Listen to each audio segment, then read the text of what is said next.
আসসালামু আলাইকুম। সুরাইয়াস কুকিং লাইফে আরও নতুন একটি রেসিপি দেখার জন্য আমি সুরাইয়া আপনাদের সবাইকে জানাচ্ছি স্বাগতম।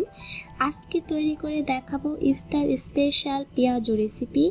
রোজার সময় এই রেসিপিটি কমন একটি রেসিপি হয়, সবার ঘরে এটি তৈরি করা হয় এবং খেতে খুবই সুস্বাদু হয়। তো আজকে আমরা তো সবসময়ের জন্য একঘেয়েই পেঁয়াজু রেসিপি তৈরি করি। আজকে আমি একটু অন্য স্টাইলে পেঁয়াজুটা তৈরি করে দেখাবো। আশা করি আপনাদের কাছে এই রেসিপিটি ভালো লাগবে। তো চলুন কিভাবে তৈরি করছি তা এক নজরে দেখে নেই। প্রথমে আমি এখানে হাফ কাপ মসুরির ডাল নিয়েছি। আপনারা যদি আমার যে ইনগ্রেডিয়েন্টস আমি যে মাপে দিয়েছি সেভাবে তৈরি করুন, তাহলে দেখতে পাবেন খেতে খুবই মজা হবে। এবং আমি এখানে 1/4 কাপ মুগের ডাল এবং 1/4 কাপ খেসারির ডাল নিয়েছি। সাধারণত সবসময় যে পেঁয়াজুটা তৈরি করি তাতে শুধু মসুরি এবং খেসারি ডাল দেই। আজকে আমি এখানে 3 পদের ডাল দিয়ে পেঁয়াজুটা তৈরি করব এবং এখানে পোলাও চাল নেব 2 টেবিল স্পুন। পোলাও চালটা কখনো বেশি দেবেন না, তাহলে কিন্তু পেঁয়াজের ভিতর চালের পরিমাণটা বেশি হয়ে যাবে এবং ঘ্রাণটা বেশি আসবে। তো আমি এখন সবগুলো ভালো করে ধুয়ে তারপরে ভিজিয়ে নেব। তো ভেজানোর আগে ডালটা সবসময় চেষ্টা করবেন ভালো করে ধুয়ে ভেজাতে। তো আমি ডালটা 2-3 বার পানি ফেলে দিয়ে ভালো করে ধুয়ে নতুন পানি দিয়ে ভিজিয়ে রাখবো প্রায় 6 থেকে 7 ঘন্টার মতো।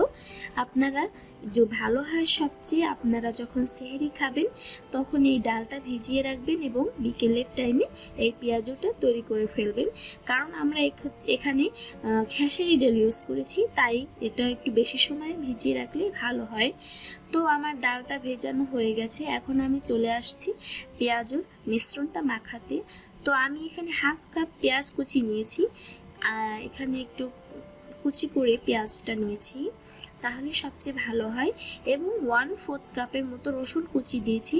এই পেঁয়াজুতে রসুন কুচিটা একটু বেশি পরিমাণে দেওয়ার চেষ্টা করবেন, তাহলে পেঁয়াজের ঘ্রাণটা অনেকটা বেড়ে যায়।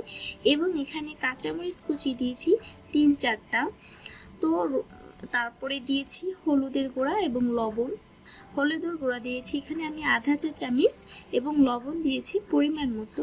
তো দিয়ে ভালো করে এটা কচলিয়ে যতক্ষণ পর্যন্ত না পেঁয়াজ থেকে একটা পানি ছেড়ে দিবে ততক্ষণ পর্যন্ত এটা ভালো করে কচলিয়ে নিতে হবে।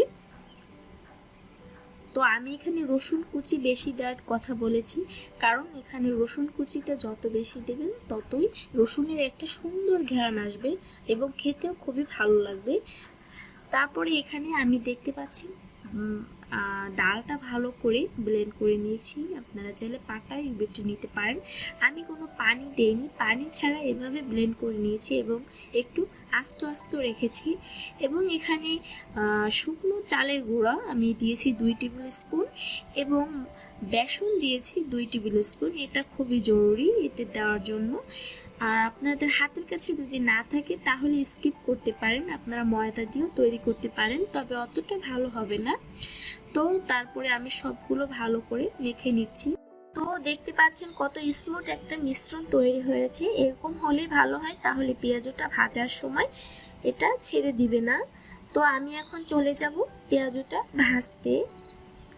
আপনারা সবকিছু ভালো করে চেক করে নেবেন সবকিছু ঠিক হয়েছে কিনা। তো আমি চলে আসলাম চুলাতে। এখন আমি একটি ফ্রাই প্যান দিয়ে ভালো করে গরম করে তাতে বেশ পরিমাণ তেল দিয়ে দেব।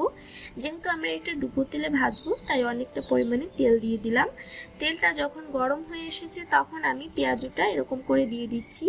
আপনারা চাইলে এবড়ো সেবড়ো করেও দিতে পারেন, কোনো সমস্যা নেই। যেভাবেই দিন পেঁয়াজুটা দেখতে সুন্দর হবে এবং খেতে একেবারে স্বাদ একই থেকে যাবে।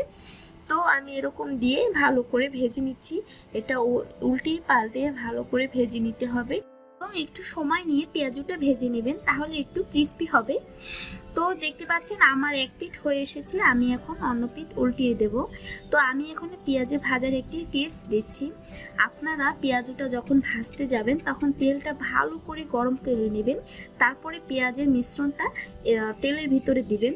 দেওয়ার পরে আপনারা পাওয়ারটা একটু কমিয়ে দিবেন, কারণ আপনারা যদি তেলটা ভালো করে গরম না হয় তখন যদি আপনারা পেঁয়াজের মিশ্রণটা দিয়ে দেন তাহলে কিন্তু পেঁয়াজের ভিতরে তেলটা জমে যায়। তো দেখতে পাচ্ছেন আমার পেঁয়াজও হয়ে এসেছে, আমি এখন উঠিয়ে নিচ্ছি। তো এভাবে তৈরি করে নেবেন এবং খেতে খুবই স্বাদের হয়, খুবই মজাদার হয়।